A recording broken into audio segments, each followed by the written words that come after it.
Hello everyone, Oliver G here from the Earful Tower, and today we're going to the 18th district with podcaster and writer Sutanya Dacres. You hopefully know her already from Dinner for One, which is the name of her podcast and her memoir, actually. Now, she's lived in the 18th arrondissement since 2013.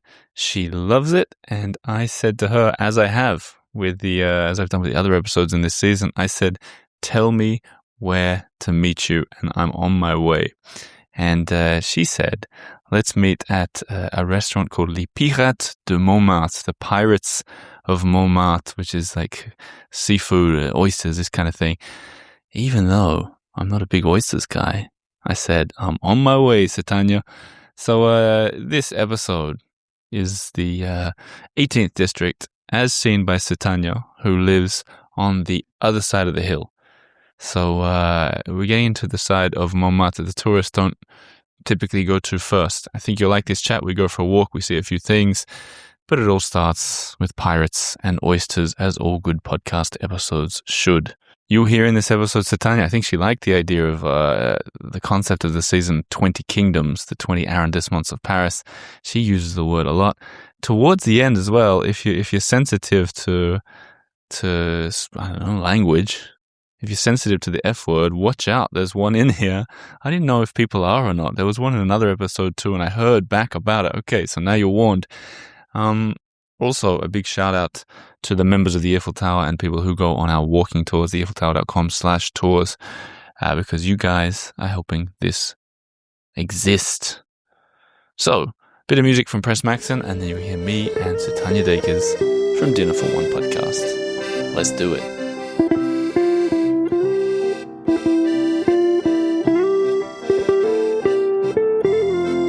Sutanya Dacres sitting across from me at Les Pirates de Montmartre, and I will begin with a how you doing. Bonjour, ça va? No, you've gone local. I've gone local. I am, yes. I'm glad that we're sitting here together, eating oysters, and we can talk about that in a sec. But with dinner plates all around us and everything. But before anything, you claim to be in love with the 18th district. Can you just give me a sense of what you mean by that? I feel from the moment I moved here, which is in 2013, I felt completely at home, and safe and comfortable and accepted. And I have zero desire to leave. What, stay here forever? If they'll have me, or if Macron himself comes and like pulls me out of here. But yeah, I love visiting other kingdoms or arrondissements because it's always nice, but I'm always happy to come back home. I think that's lovely. I want to delve a bit deeper into what you love about it. But before, I think we should, I'm sure there's a lot of people around the world thinking 18th arrondissement, Montmartre, Moulin Rouge, Rue des Abbesses. Is that Montmartre for you, or is that the 18th for you? It's definitely, it is the 18th. It is a part of the arrondissement district or kingdom of the 18th. And yeah, that is the kind of like traditional Montmartre area, but there's so much more to it, like behind the boot where I live in Jules Jaffrand. And what I love about it is how, number one, which is most important for me as a Black woman, is how racially diverse it is. So I don't feel like I am the only one of my quote unquote kind living here. And also as a result, like you just blend in and you don't stand out, which is... Do you feel like if you went to, I don't know, randomly 7th district? Oh, yeah. Like, what does that tell me? Like, in the 7th, not that I have personally felt, not that anyone has been mean or rude to me. Also, I don't go to the 7th a lot, but there is a stark difference in just like the lack of diversity. And it's something that I notice, and it's something that if I have the choice to be in a place, to live in a neighborhood or in a place that just has a little bit of everything, I personally feel more comfortable there. And also that leads to it's not just about like the people, it's also the food options, it's also the stories, it's also the lifestyles, it's also, like, for example, there's a Colombian restaurant down the street. I have Colombian American friends here. I didn't really know much about Colombian food, but in moving here and having that restaurant, and my friends that I met here, I started discovering more about Colombian food. And now I'm obsessed with this little cheesy bread thing that's called pan de bono. And I literally texted a friend of mine, a Colombian friend of mine. I was like, can I get the recipe? Or like, is there somewhere frozen that I can buy so I don't spend all my extra cash on pan de bono? So even that, it's not just diversity in people. It's everything that comes with it that makes your life so much more richer. I thought about that the other day when I saw a restaurant where I live. I can't remember what it was, but it was a country that I never would have thought of or connected to having a restaurant in Paris. I was like, what fortune that I can, if I want, go and eat, let's say it was whatever, Nepalese food. It was even a more unusual choice. I was like, it's just there. How awesome is that? It's exact. And I think, so I'm originally from New York City. So I think that explains why it's so important to me, because being from New York, like, you can get anything you want in New York City. You prefer Paris to New York? Oh, why are you asking me that? Have to ask. Why are you asking me that? Oh my God. We got the scoop. The lady walking past, she just looked at you as if to say, how could she say that? Okay, great. God. I don't want I kind of want to go down that angle, but we're meant to focus on the 18th. So, and you brought up food, and food is your world, kind of, I think is fair to say. No, you should be eating. We're sitting here with, describe the scene. We are from the Pirates de Montmartre, which is a fishmonger that has been here on Rue du M for multiple generations. Frank, the owner there, is like, I think, 4th or 5th generation fishmonger. And they have this little eating area right across from all this fresh seafood fish. So we're sitting here, me and, do you pronounce it Olivier or Oliver? I say Oliver. Okay, me and Oliver. 2 plates in front of us, vintage plates, very lovely. Yeah, with some big old fish on them. Big old fish on them. A tower of 6 oysters, 4 of which we've devoured. And then a little bread basket with tamara, which are fish eggs, and a bottle of water. In the shape of a skull? In the shape of a skull. And it's a school day, so there's no wine on the table, although usually one has wine with oysters, and a delicious lunch. And then we're waiting so this is like our little appetizer apéro, and we're waiting for the hot stuff, our actual meal, which will come whenever we ask for it. And do you think this is a fair representation of the 18th arrondissement where we're sitting? I should add that around us, the extra noise is because Rue du M is a market street. So you're seeing pallets being shifted around, fruit and vegetables behind you. We're right next to, in front of, I guess next to, a greengrocer. On the other side of us is a Lebanese traiteur. Then there's a boulangerie. There's a Chinese food shop. Well, that's an ice cream shop there, but it's closed obviously because it's winter. There's a boulangerie, not boulangerie, sorry, butcherie, a butcher at the end of the street. There's a coffee shop at the end of the street on the other side. So yeah, it's pretty busy and active here. On Saturdays, it's like a madhouse. And you live around here, or is it? I literally live down the street. I come here all the time. I know the owners very well. I'm aware that it might seem like me as the host is a cool dude sitting here with you in the middle of this, just eating oysters. But let's be honest, I haven't had an oyster for, I don't even know, 15, 20 years or something, for fear that it's going to kill me again. And you're still alive. Well, I want your honest reaction. Do you think I was a cool dude having that oyster with you, or was it very clear that I was out of my depth? No, you were fine. Finally. That's the thing. So it's so funny you bring this up, because in my newsletter that I send out to people who subscribe to Dinner for One. Where can they find the newsletter? You can sign up for my website. In the show links below. Yeah, dinnerforonepodcast.com. But anyway, I'm writing about, so in my newsletter, it's called Things to Munch On. Food, get it? And so I have these different sections, and a part of it is about Dinner for One Supper Club member, but then I have another section that's like thought of the month. So things I've been thinking about. And I actually write about oysters because I love oysters. And I feel like oysters, for me at least, oysters in my life, it's just food, Sutanya, relax. But for me, my life, oysters, they became this pipeline towards like this ultimate life lesson about pleasure and excitement around food, and around getting a little feral with your food, and around just being so present in what you're doing and what you're eating and the sensations it's giving you. Like when I told you about like the slurping and everything about oysters, you take it up, you take up the oyster shell. It's cold to the touch, right? You're like, ooh, it's kind of, and then you have to really get in there, be manual with it. And then you slurp and your tongue is out and your hands are dirty and you have to wipe there's something about it that is just so human and raw. Yeah, I love it. And I made this connection, to oysters and that feeling. And then just being a woman, a single woman, and women are meant to always be proper and polite and pristine. And I feel like when I eat oysters, I just like let all that go. And do you think there's a connection there with this district as well? Do you think like this idea of being free and little, do what you want kind of thing? Like Paris is traditionally people connect it with this very clean cut. We talked about this before I press record, actually. Like people have this image, whereas in reality, behind the scenes, especially in districts further from the center, people can be kind of kooky and fun and let go a little bit. Well, I do think, the 18th has been known as the artist arrondissement. So I think it retains a lot of that.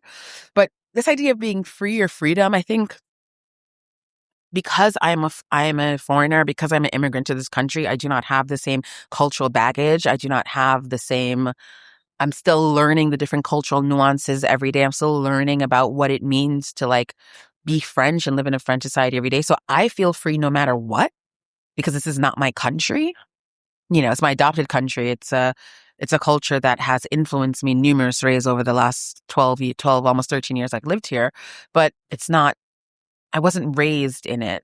So it's not, so I feel free no matter what. And I think that's one of the reasons why I love living in Paris, because I feel like I was really able to define my life in the way that I want to and design my life in the way that I want to and really become the person I really want to, because I didn't have, even if it was unsaid, but these kind of like subtle, unconscious pressures and ideals of how my life should be or what I should be doing, which I would have been subjected to had I stayed in the US or had I gone back to the US after my divorce. I think something you touched on there, and that seems to be a bit of a theme of your life, is... Okay. Therapist. Watch me bring it back to the district. Right. No. Community. Yeah. Right? Huge you got a podcast. Yeah. I got a podcast. I know the importance of a community out there. Cooking is something you do for people. Yes. You mentioned a lot that you're single. Yeah. And you talk about having your clubs where you bring people together. Yeah. The supper club, yeah. Supper club. Do you think this district has a kind of a community vibe that others maybe don't? I wouldn't go that far, because any arrondissement you go to in Paris or kingdom you go to in Paris, there's always... I love how you're using the kingdom. Because it's great. It makes so much sense. There's always a terrace. There's always somewhere where people can sit and be in community with other people, even if you don't know them, even if you're not necessarily going to talk to them, but just in the presence of other people. So I don't think that's something that's special to Paris, to the 18th. I think that's something that's special to Paris in general as a whole, or France. I mean, even the Tobacco, you can sit there outside and have a coffee. And I get the sense though that because I lived in the 7th, we were at the 7th before. Mm-hmm. It was quite closed. Like people weren't so welcoming. Whereas now I live in the 12th, where it's all families and everybody sort of like knows everybody from school or whatever. Here you mentioned the idea of there being a lot of different nationalities and immigrants and people who maybe lean on each other to help to understand the culture or the ways of life and so on. I wonder if there are differences in the way people interact here to elsewhere. Honestly, probably, but I consider myself an expert or comfortable with the 18th, but I can't really compare it to other places. Also because every single arrondissement, even like the little neighborhoods within each arrondissement or kingdom, they all have their own vibe and flavor. And I don't like making these sweeping generalizations. You can almost do it for every street. It's true, isn't it? Yeah, and it's also like in the 7th, maybe it's where you went. True. Maybe if you turned the corner, made a left instead of a right, you would have been in another cafe where, like, yeah, maybe they wouldn't have been as maybe loose as we are on the 18th. But yeah, maybe the waiter would have been nice, and all it would have taken was the waiter being like, "Oh, Oliver, oh, this person, you guys have this in common," and next thing you know, you have a friend in this 7 that you never imagined you'd ever talk to. True. What about what have you got planned for me in the next in the immediate future here in this district? What are you going to show me? Well, you're going to eat more oysters, and we're going to go for a stroll. It's a surprise. Just a surprise? That's all I get? Yeah. Oh, well, let's eat the oysters and come back after the surprise. Yeah. Bon appetit.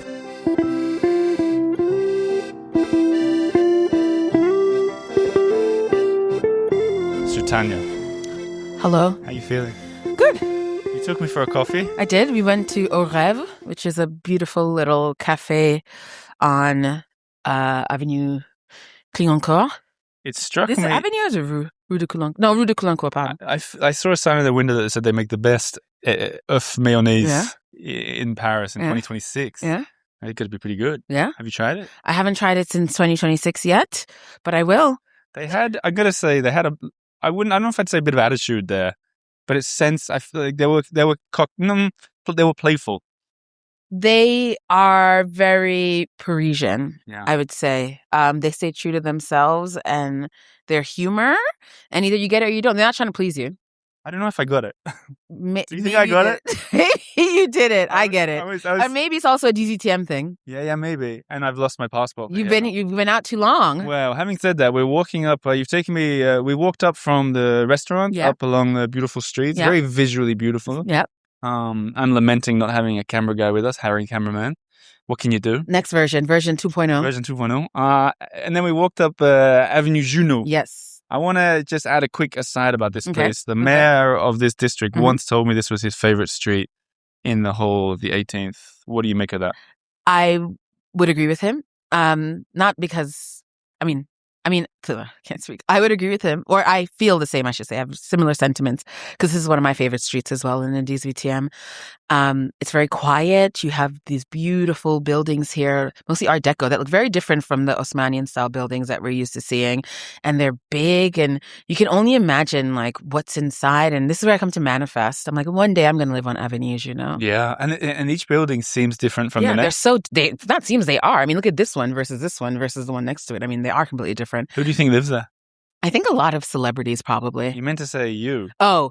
Manifest. No, you said who lives there now. I don't live there now. Okay. You got to be specific. You're right. You're a man of words. I know, you got to be specific. I'm always pulled up. Who lives here now? Yeah. I think a lot of maybe celebrities, finance people who will live here in the future is Sutanya Dacres. I'm going to have my little spot in Avenue Junot. Yeah, I love it up here. Me too. And so I can see myself. You see that little terrace right there? On the white one? Yeah. Up top. Yeah. I think maybe that's like one of the master bedrooms. That's like the master bedroom. I could see How long have you stood here looking up? I could see myself having a little coffee out there. And then up top, look, the very, very top, that's the barbecue and stuff. Have my friends over. I'm going to take a picture of this and share it on social media so people know exactly what you're talking about. We can barbecue. We can hang out. I have like my apéros. Oh, it's going to be great. If we keep walking up this hill, we start getting into the sort of famous part. Mm-hmm. And I want to... and that's where I always turn left to come back down. So we're walking uphill up Junot, and you get to there's the statue of the guy that's stuck in the Marcel Aimé, I think is the name of the author that wrote that. And you say you go left back downhill. Yeah. A lot of people maybe go up. Right. Go right down to Rue Le Pic, or they go straight up. More towards Sacré-Cœur. So that's a good question I have is... There might be someone listening who they're like, I'm coming to Paris once. Mm-hmm. I want to see the hits. Mm-hmm. Do you want to do some hit bragging about the 18th? What people should seek out? I would say it depends on the time of year.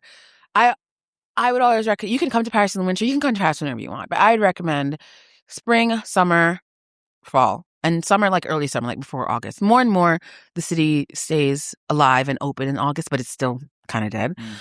So I would say best time to come to Paris is anytime between like end of April, May through July, just before 14 Juillet, before Bastille Day.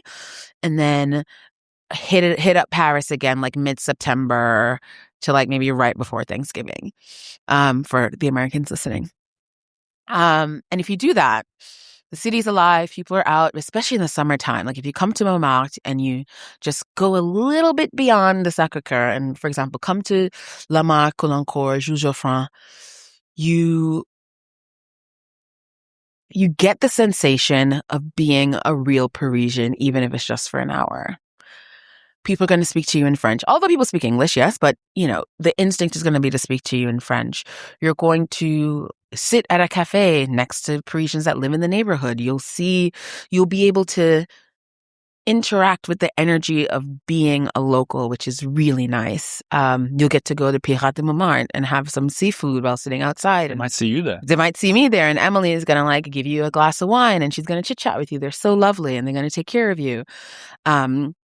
And you're just going to be able to just really, and because of this side of the boot isn't very touristic, you're going to feel like you have this little part of Paris for yourself, which is really nice. And that's what I love about it. The real Paris. The real. It's not being real. It's just about being I hate this word, but about authentic and about everyday life and simple. You're not going to see people here on this side, decked head to toe in Chanel. Not that you see that anywhere, but you go to certain districts and you can tell that's a little differently. It's different.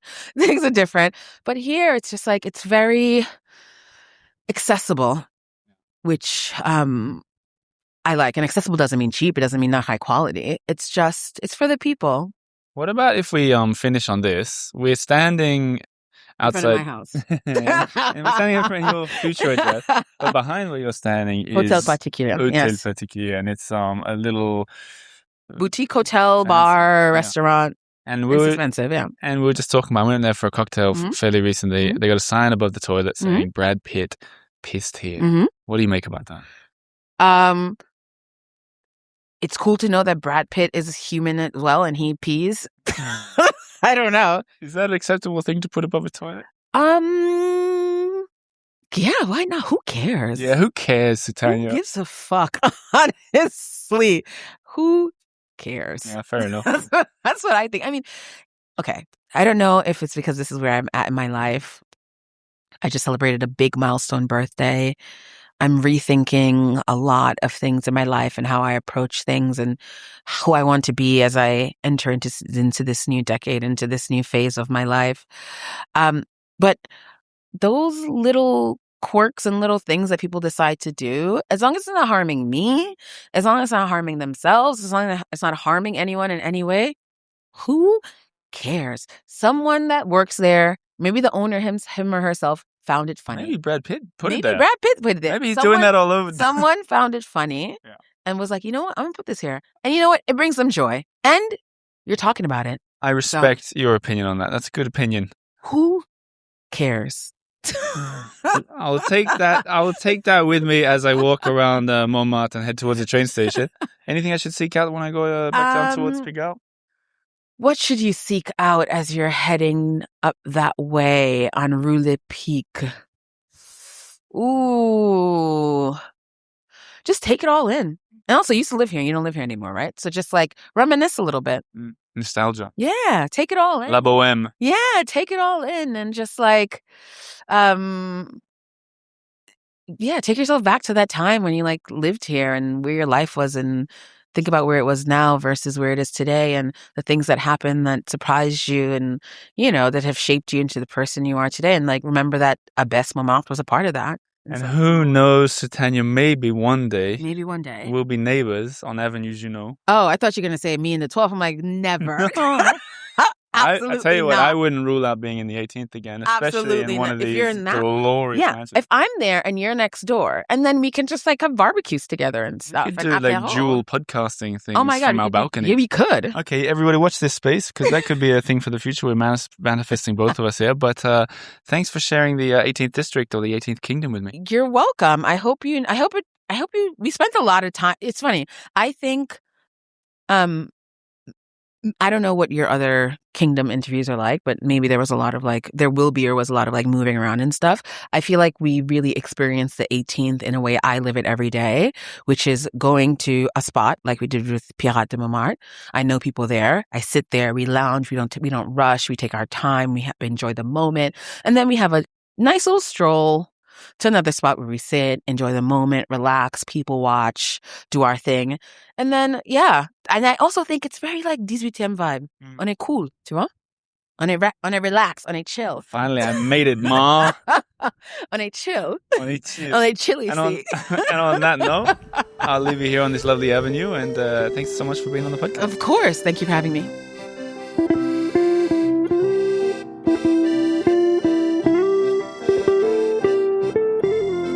So there you have it, Sutanya Dacres. I'll say it again. Check her out. Dinner for One. It is a podcast. It is a memoir as well. Lovely lady. It was fun to hang out with her. So the music you've been hearing is from Press Maxon, as always, and this is his take on a song called La Complainte de la Butte, which sort of translates to the Lament of the Hill, referring to Montmartre, and it was originally written for the 1955 French film French Can-Can, and sort of became internationally famous through the film Moulin Rouge, performed by Rufus Wainwright. Now, I sort of changed the rules on this season, and what I mean by that is later on this week, you'll hear another episode on the 18th, but this time with me going and exploring some of the things that Sutanya said, some of the things that I've been keeping an eye on, maybe with another guest, maybe with my wife. But you'll hear a second take. So the idea with this season, at the start of the week, we'll get the person who loves the district sort of setting us straight, pointing us in the right directions. And then second episode, sort of more exploratory and sharing the things that I find. And that way we get to really sort of shine a light on the guests and then have a bit of a dig around the district in our own sort of pace. So, as I said at the start, huge shout out to the members of the Earful Tower on Patreon or Substack, both the same benefits. That's how I can do this as a job without adverts on the pod. So, please support the show and get the extras. Also, the walking tours, I haven't talked about it for a while, but the walking tours we do just won an award. TripAdvisor's, they call it Traveler's Choice Award, which means it's in the top 10% of walking tours maybe on the planet, which is crazy because they don't even sell the tours through TripAdvisor. That's just where people put the reviews. So you basically, I'd say, guaranteed a good time if you come on one of our tours, but don't take their word for it. Seek it out. Come and find us. I do the Marais on Monday morning. I got a bunch of guides that do other districts, including Montmartre. So why not walk around Montmartre and see some of the stuff? We'll talk more about that tour in the next episode, but that'll do for today. Thanks for listening to the Earful Tower. Consider crossing to the other side of the hill when you go to the 18th to see what's there. And wherever you are, whatever you're doing, have a lovely week, and I'll talk to you again soon. Au revoir.